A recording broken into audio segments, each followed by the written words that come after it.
반갑습니다. 3월 28일자 신문일기를 진행할 국제신문의 김민주 기자입니다. 오늘은 부산 기온이 한 5도에서 12도 정도라고 하고요. 지금은 살짝 맑아지는 것 같은데 내일은 또 비 소식이 있습니다. 그래서 날씨도 좀 내일 출근길에는 꼭 우산을 챙기셔야 될 것 같고요. 날씨가 더 쌀쌀해질 것 같은데 오늘 신문에도 그렇게 썩 좋은 소식들이 있지는 않거든요. 한번 오늘 기사 내용 같이 살펴보도록 하겠습니다. 가장 반갑지 않은 소식 중에 하나인데요. 도시철도 지하철이죠. 요금이 100원 오른다. 근데 지하철뿐 아니고 동해선과 경전철도 함께 오른다. 이런 내용이거든요. 일단은 뭐 때문에 가격을 올리겠다는 건지 얼마나 언제부터 오른다는 건지 한번 살펴보겠습니다.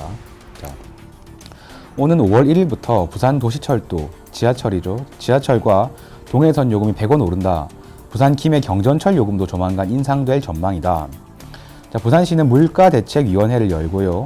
도시철도 기본 운임을 1구간 1,200원에서 1,300원으로 100원 인상합니다. 이 인상률은 무려 8.3%고요. 청소년도 950원에서 1,050원으로 똑같이 100원 오르고 다만 어린이만 50원 오른다. 이렇게 조정이 되는 겁니다. 2구간 요금도 마찬가지로 100원이 오른다고 하고요. 이거는 이 지난해 말 개통한 동해선도 마찬가지라고 하는데 이거를 조금 눈여겨보셔야 될 것 같은 게 동해선 같은 경우가 한국철도공사와 이 동일한 요금 체계를 적용하기로 협약을 했다고 해요. 그래서 동해선도 현재 1구간 1,200원으로 이 부산 도시철도와 같은 수준인데 이걸 역시 마찬가지로 100원 올리겠다 이런 이야기가 되겠습니다. 자, 이 인상 요인과 관련해서요. 부산시는 무임승차, 환승에 따른 공공서비스 손실보상이 1,566억 원에 이른다 이렇게 강조를 했다고 하고요. 한편 이 위원회가 열리는 자리에서는요.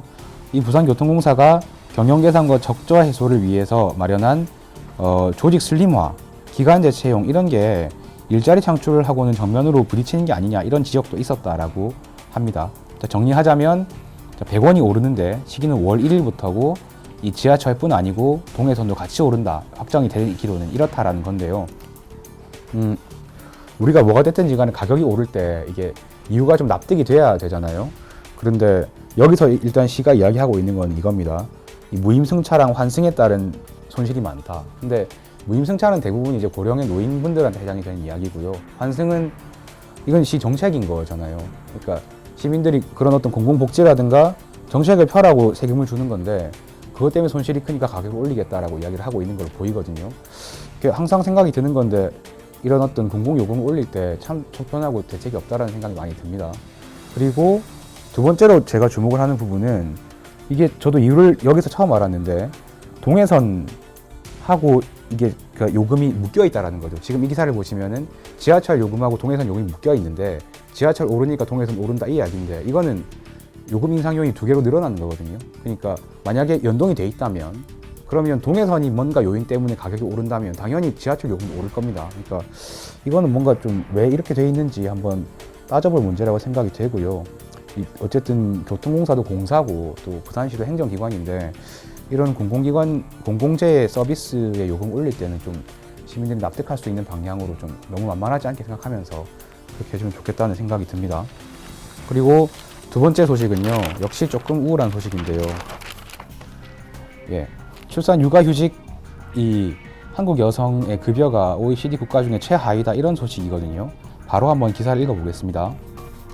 한국보건사회연구원은 일가정양립지원정책평가와 정책과제 보고서를 통해 2015년 기준 국내 육아휴직급여의 소득 대체율은 29%에 불과했다라고 밝혔습니다. 이거는 무슨 말이냐면 밑에 나와 있는데 월급이 100만 원이라면 육아휴직 중에는 30만 원 정도만 받을 수가 있다 이런 이야기가 되는 거고요. 이는 OECD 회원국 중에서 제일 낮은 수준이었다고 합니다. 그리고 이건 이제 육아휴직에 관련된 이야기였고요. 출산휴가급여도 마찬가지였는데 2015년 기준 우리나라의 출산휴가 소득 대체율은 79.9%로 출산휴가제를 시행 중인 다른 나라들 중에서 따져보니까 16번째였다고 합니다. 그래서 보건사회연구원은 소득 대체율이 높은 곳일수록 출산율이 높아진다 이렇게 이야기를 하면서 이 대체율을 높여서 출산휴가휴직 활용도를 높일 필요가 있다고 강조를 했다고 합니다. 그러니까 소득 대체율이라는 건 아까 우리가 위에서 살펴본 것처럼 휴가를 냈을 때 내가 본래 받던 월급 중에서 몇 프로를 받을 수 있냐 이런 이야기가 되는 건데요. 아까 우리가 여기서 살펴본 결과로는 그게 30%, 80% 이 정도 수준밖에 안 된다라는 거고 사실은 출산 육아휴직은 법이 보장하는 제도인 건데 이거를 썼을 때 보통 사람의 경우에는 삶의 질이 굉장히 낮아진다, 월급이 떨어져서 그거는 사실상 의미가 없는 정책이고 좀 문제가 많다라고 보여지는 부분인데요. 제가 좀 놀랐던 부분 중에 하나는, 그리고 아셔야 될 것 같은 부분은, 이 출산 육아휴직 같은 경우가 참 적게 챙겨주지만 이게 쓰기는 쉽다라고 생각하시는 제 또래 내지는 주변 여성분들이 많은데 이것도 매년 내용이 조금씩 바뀌고요. 그리고 쓸 때 어떤 기간부터 언제까지 요건 같은 것도 그렇게 만만한 요건은 아니거든요. 그래서 이런 부분도 좀 같이 알아두셔야, 적게 챙겨주는 거나마 좀 내가 신경 써야 진짜 좀 제대로 받을 수 있다는 것도 같이 알아두셨으면 좋겠다라고 생각이 듭니다. 예, 지금까지 국제신문의 김민주 기자였고요. 오늘자 신문기는 여기까지 진행하겠습니다. 고맙습니다.